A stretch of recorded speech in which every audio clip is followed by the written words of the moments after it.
बुद्धिमान मंत्री। एक बार की बात है, एक रियासत के मंत्री ने राजा को अपनी बेटी के विवाह समारोह में निमंत्रित किया। जब राजा अपने मंत्री के साथ विवाह समारोह में पहुंचा तो मंत्री उसे सम्मानपूर्वक विशिष्ट आसन पर बैठाने ले गए। तो मंत्री यह देखकर बहुत लज्जित हुआ कि एक सफाई कर्मी वहां बैठा हुआ था। उसने सफाई कर्मी को सभी के सामने वहां से उठा फेंका और उसे बहुत डांटा। सफाई कर्मी ने बहुत अपमानित महसूस किया और बदला लेने की योजना बनाने लगा। अगले दिन वह सुबह जब वह राजा का कक्ष साफ कर रहा था तभी वह जानबूझकर बड़बड़ाया, राजा कितने नादान हैं, उन्हें यह पता ही नहीं कि रानी और मंत्री के बीच क्या चल रहा है। राजा आधे नींद में था।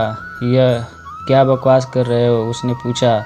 महाराज, मैं पूरी रात सो नहीं पाया, मैं तो नींद में बड़बड़ा रहा था, सफाई कर्मी जवाब में बोला। हालांकि उसकी बात सुनकर राजा के मन में संदेह के बीज पड़ गए थे। राजा अब मंत्री से चिढ़ने लगा और समय समय पर अपमानित करने लगा। एक दिन तो उसने द्वारपालों से यह तक कह दिया कि वे मंत्री को महल में घुसने ही न दे।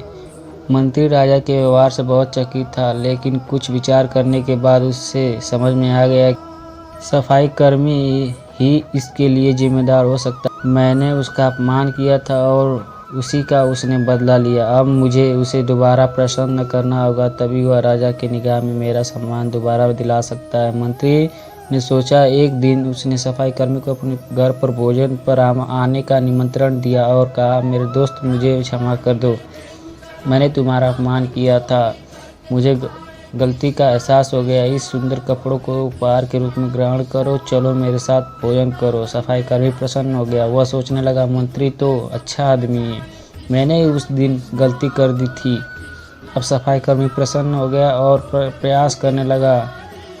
अब सफाई कर्मी प्रसन्न था और प्रयास करने लगा कि मंत्री के बारे में राजा की धारणा बदल जाए।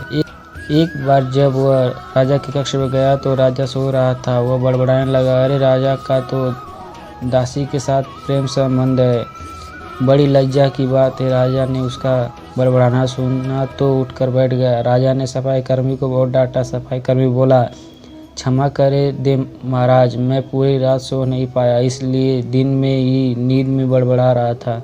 राजा को अपनी गलती समझ में आ गई। इस तरह के अफवाह के चक्कर में आकर उसने अपने बहुत अच्छे सलाहकार मंत्री की अनदेखी शुरुआत कर दी थी। राजा ने मंत्री को बुलाया और दोनों फिर से मित्र बन गए।